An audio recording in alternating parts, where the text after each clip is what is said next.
Coucou à tous, j'espère que vous allez bien, que vous avez passé de bonnes fêtes de Noël. Alors, une petite vidéo aujourd'hui pour parler de certaines prises de conscience qui sont arrivées dernièrement et qui font basculer pas mal de choses. Alors, j'en ai déjà un peu parlé dans les derniers articles que j'ai publiés sur Facebook, mais le fait de l'exprimer par la voix, ça apporte encore des choses différemment. Donc me revoilà pour aborder ce sujet-là. Et ces grosses prises de conscience, elles sont arrivées avec la lecture du livre d'Anita Mourjani, dont je vous ai parlé à plusieurs reprises, Revenu guéri de l'au-delà. C'est une dame donc, qui a fait une expérience de mort imminente. Donc elle est techniquement morte de son cancer et elle est passée de l'autre côté et elle est revenue. Et dans cette expérience qu'elle a vécue de l'autre côté, ce qui s'est produit pour elle, c'est qu'en plus de comprendre finalement le pourquoi de tout ce qu'elle avait vécu en matière d'épreuves, ben déjà rien que par rapport à son cancer, euh, elle a fait tomber finalement toutes les barrières mentales, toutes les barrières mentales qu'elle pouvait cultiver, qu'elle avait cultivées pendant des années. Et c'est le fait d'éliminer toutes ces croyances euh, qui a permis à son corps de guérir de façon quasi spontanée, dans le sens où tous ses organes ne fonctionnaient plus, tout était parti en vrac. Elle était vraiment arrivée à un stade où elle était super maigre, vraiment le corps était foutu. Et à partir de son retour, donc quand elle est revenue de cette expérience de mort imminente, le corps s'est mis à guérir de façon quasi instantanée. En l'espace de quelques jours, ses organes se sont remis à fonctionner parfaitement bien. Tout est redevenu normal. Elle n'a plus besoin de quoi que ce soit en matière de traitement. Et pourtant, elle en était arrivée à un stade où elle est vraiment morte de ce cancer. Et c'est un exemple tellement percutant parce que c'est énorme. Elle a quand même atteint un extrême en matière de difficulté et pourtant elle s'est rétablie entièrement. Et puis aujourd'hui, c'est quelqu'un qui parcourt le monde, qui partage son expérience, qui est en pleine forme, en pleine santé et qui a surtout trouvé un sentiment de paix intérieure énorme parce qu'elle s'est rendue compte du fait que la seule limite qui existait réellement par rapport à tout ce qu'elle pouvait expérimenter, par rapport à tous ses souhaits, c'était une limite intérieure du fait de ses croyances, de ses barrières mentales, et que c'était ça qui fermait la porte et qui pouvait éventuellement bloquer n'importe quelle expérience, n'importe quelle réalisation. Et par rapport à ce qui a provoqué chez moi une grosse prise de conscience aussi, à un moment donné dans le livre, elle dit qu'en fait, on n'a rien à faire de particulier pour se réaliser pleinement, pour concrétiser tous nos souhaits ou tout ce que vous voulez. On n'a rien à faire de particulier, on a juste à être nous-mêmes.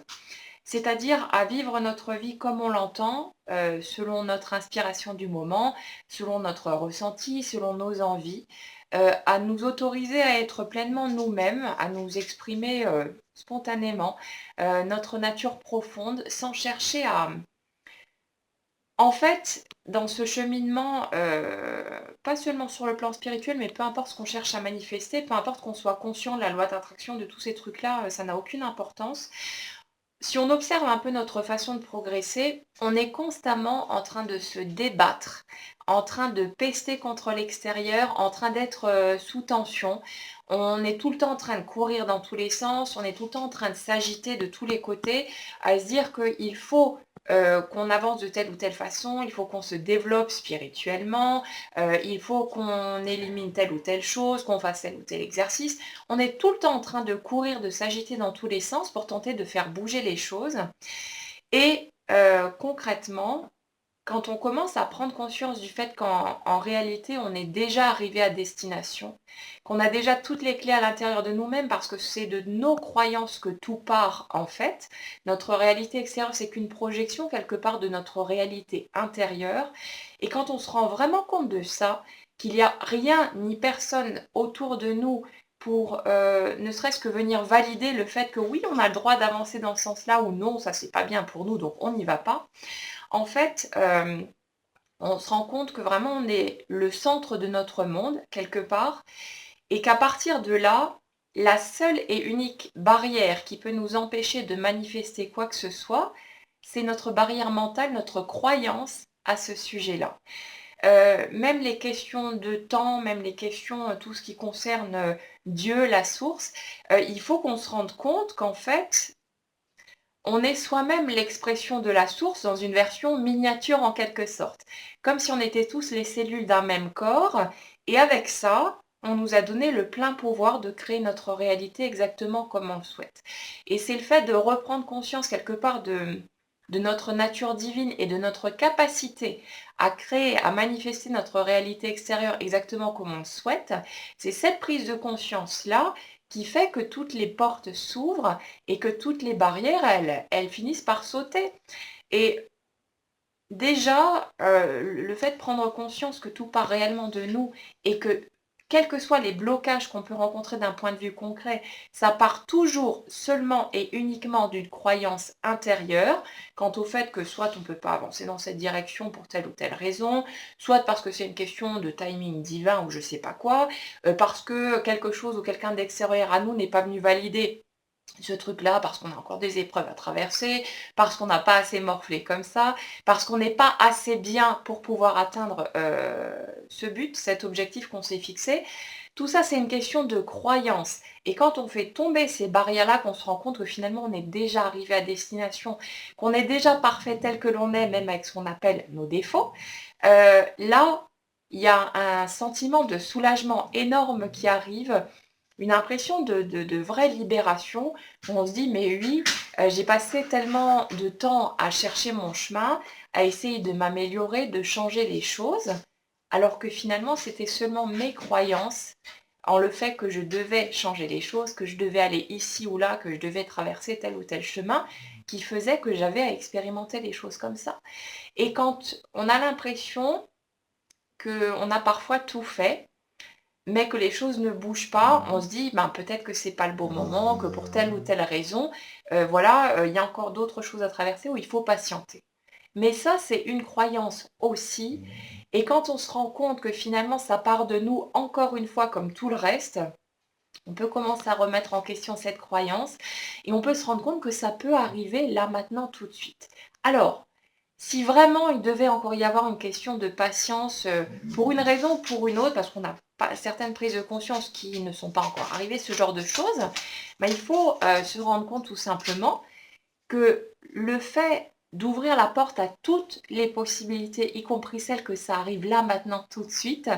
ça permet de laisser les choses se faire spontanément. Et s'il doit y avoir des prises de conscience, il doit y avoir d'autres pas à faire, le champ est libre pour que ça se manifeste de toute façon.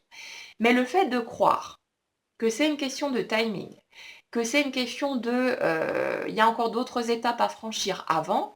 ça fait que soi-même, on pose une barrière alors qu'elle n'a peut-être pas lieu d'être et que ça pourrait bouger maintenant. Donc, voyez la différence entre le fait de créer soi-même la barrière et de risquer de projeter la chose toujours dans un avenir plus lointain en se disant qu'il faut encore du temps pour que les choses se manifestent. Là, on crée soi-même la barrière alors que peut-être on n'en aurait pas besoin et que ça pourrait bouger beaucoup plus rapidement. Mais le fait de vous dire, je suis prêt, je suis prête, j'ai franchi toutes les étapes, tout est déjà parfait en l'état actuel des choses. Ça vous permet de faire tomber toutes les éventuelles barrières mentales que vous pourriez vous-même poser. Et du coup, l'univers a le champ libre pour manifester tout ce qui a besoin d'être manifesté. Et si vraiment vous avez encore des étapes à franchir ou des prises de conscience à avoir pour que tout se passe en bonne et due forme derrière, eh bien, les choses se mettront en place, les prises de conscience arriveront toutes seules, les déclics viendront eux aussi pour que vous puissiez avancer comme vous le souhaitez et ça se fera beaucoup plus rapidement. Donc voyez où est-ce que vous avez encore tendance vous-même à poser des barrières, où est-ce que vous avez tendance vous-même encore à vous limiter, à croire que quelque chose ou quelqu'un d'extérieur à vous doit valider vos demandes ou doit voilà, donner son aval pour que vous puissiez vivre ce que vous avez envie de vivre. Et à partir de là, comprenez que vous êtes réellement, on va dire, le dieu de votre propre réalité. Dans le sens où c'est vraiment vous qui créez le tout, parce que quel intérêt il y aurait à avoir un libre arbitre si on ne pouvait pas l'utiliser entièrement. Pour moi, à partir du moment où j'ai eu cette prise de conscience-là, donc en lisant le livre d'Anita Moorjani, ça a provoqué une espèce de tsunami intérieur où je me suis rendu compte de toutes les barrières que je posais encore moi-même, à croire que pour certains de mes objectifs, il fallait passer par certaines étapes, qu'il fallait patienter, qu'il fallait que l'extérieur bouge de telle ou telle façon, mais c'était uniquement mes barrières mentales qui posaient souci au final. Et dès que j'ai vraiment pris conscience du fait que c'était uniquement moi qui donnais le point de départ pour tout ça, là, il y a une espèce d'immense vague de soulagement qui s'est manifestée, vraiment un sentiment de libération totale et de grande confiance. Et je sais que si quoi que ce soit bloque encore à l'extérieur de moi, c'est que quelque chose à l'intérieur au niveau de mes croyances donne cette impulsion et fait que l'extérieur coince de cette façon. Donc tout ce que j'ai à faire finalement, c'est d'être moi-même, de vivre ma vie selon mon ressenti du moment. Et si un jour j'ai rien envie de faire, ben je ne fais rien. Si un jour je me sens pas très bien, eh ben je vais prendre le temps de me lamenter tranquillement dans mon coin, peu importe. Mais c'est le fait de commencer à vivre le moment présent, d'accepter les choses comme elles sont dans l'instant, en sachant que tout est parfait de toute façon, d'arrêter de lutter, de se battre tout le temps en se disant qu'on devrait être différent, qu'on devrait être illuminé, qu'on devrait être en train de flotter sur notre nuage dans un état de béatitude parfaite. C'est le fait de croire qu'on est censé être différent ou vivre les choses différemment de ce qu'on est en train de vivre actuellement, qui nous bloque, qui nous freine et qui nous pèse. Le fait de se poser simplement et de commencer à vivre les choses comme elles viennent, de laisser la vie tournoyer autour de nous et nous apporter ce dont on pourrait avoir besoin, c'est ça qui permet au mouvement de se mettre en place finalement et on se rend compte qu'on n'a pas besoin de bouger. Le simple fait de bouger, de chercher à changer les choses, ça revient à admettre implicitement que les choses ne sont pas déjà parfaites telles qu'elles sont et puisqu'on vibre cette idée-là, eh bien forcément on va attirer à soi toutes les circonstances, les personnes, toutes les situations extérieures qui vont venir valider notre idée.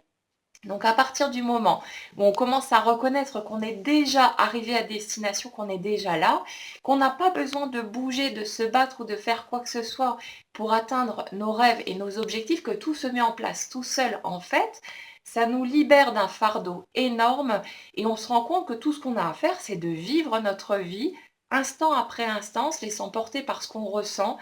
par ce qu'on a envie de mettre en place dans le moment présent, etc. Et le reste, ça bouge tout seul. Si une prise de conscience doit se faire, elle va arriver spontanément. Si un déclic doit encore se faire, il va arriver tout seul. Si on doit se rendre compte d'une croyance limitante de quelque chose, ça va se faire spontanément. S'il y a un geste concret à poser, on va avoir l'inspiration de le faire et ça ira tout seul. On n'a pas besoin de forcer les choses, on n'a pas besoin de se débattre, on n'a pas besoin de lutter. On n'a pas besoin d'imaginer la vie comme un parcours du combattant où il faut tout le temps se battre, tout le temps lutter, tout le temps résister et forcer les choses. Ça n'a pas besoin d'être comme ça, sauf si on croit que ça doit être comme ça. Votre réalité extérieure suivra toujours, toujours, toujours votre réalité intérieure pour tous les domaines de votre vie, pour absolument tout, et y compris pour ce que vous tenez pour vrai au sujet de la loi d'attraction, de la façon dont fonctionne la vie, de ce que vous êtes capable de manifester, d'attirer à vous, ou peu importe le sujet concerné. Donc, au lieu de chercher votre vérité à l'extérieur, y compris dans ce que je vous dis de mon côté, cherchez la vérité à l'intérieur de vous, voyez ce qui résonne pour vous, ce qui vous parle, ce qui vous inspire, ce qui vous fait du bien. Et même si vous vous servez de ce qu'on vous dit à l'extérieur pour rebondir dessus, pour alimenter vos propres réflexions, revenez encore et toujours à vous parce que les bonnes réponses se trouvent là. Et en commençant à chercher à l'intérieur plutôt que de continuer à vous dire que X ou Y a forcément plus raison que vous parce qu'il a fait tel ou tel chemin, parce qu'il a telle ou telle connaissance ou il a déjà manifesté telle ou telle chose, revenez encore et toujours à vous et choisissez en quoi vous voulez croire au lieu de subir les croyances qui viennent de l'extérieur. Et vous allez voir que ça change tout. Là, il y a rien qu'en l'espace de quelques jours finalement par rapport à cette grosse prise de conscience, il y a des trucs de fou qui sont en train de se manifester de mon côté. J'en reparlerai quand le moment sera venu, mais j'ai eu des preuves déjà concrètes de la véracité de tout ça, parce que dès lors que j'ai fait tomber mes barrières mentales, il y a une espèce de grosse vague très positive qui s'est mise à déferler sur moi et qui a fait qu'il y a encore plein de choses qui ont commencé à bouger, des choses qui étaient en suspens depuis un petit moment, mais il y a eu plein de choses qui se sont mises en place et qui sont venues finalement me prouver que c'était bien juste mes croyances à moi qui bloquaient encore les choses. Et on reparlera de la suite à un autre moment, mais il y a plein de choses qui sont en train de bouger. Il peut en être de même pour vous. Il suffit simplement de réexaminer la façon dont vous percevez les choses, que vous tenez pour vraies, et de faire votre tri là-dedans, parce que c'est vous et vous uniquement qui créez votre réalité, et ça pour tout, et ce sera toujours comme ça. Donc amusez-vous avec ça, faites votre tri, prenez ce qui vous parle ou pas. C'est votre vie, c'est votre chemin, à vous de voir ce que vous avez envie d'y semer. En tout cas, j'espère que ça pourra parler pour vous, que ça pourra vous apporter quelques petites clés supplémentaires dans votre cheminement. Je vous souhaite une très belle fin d'année et je vous dis sans doute à l'année prochaine pour une prochaine vidéo ou un prochain article.